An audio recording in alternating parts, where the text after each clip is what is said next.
calculus, one of the things we investigate is volume of solids of revolution. So we have a paraboloid here.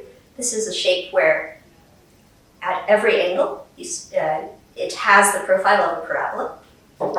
We get this shape by rotating this colored section around the y-axis.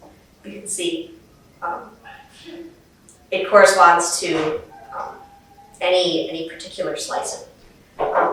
In calculus, what we want to do is we want to find the volume without actually needing to measure it.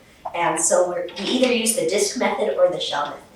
But this demonstration is intended to enable us to check our answer when we use the disk method or the shell method for finding volume of solids of revolution is actually accurate.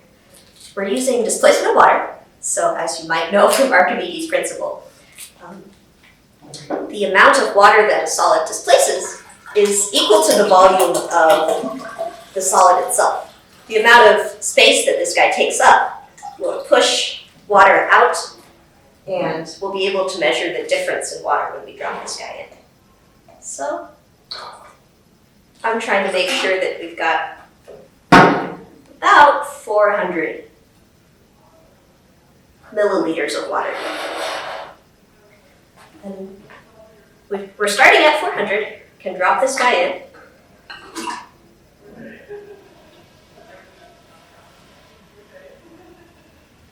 And once it completely submerges, you can see we're at about 570.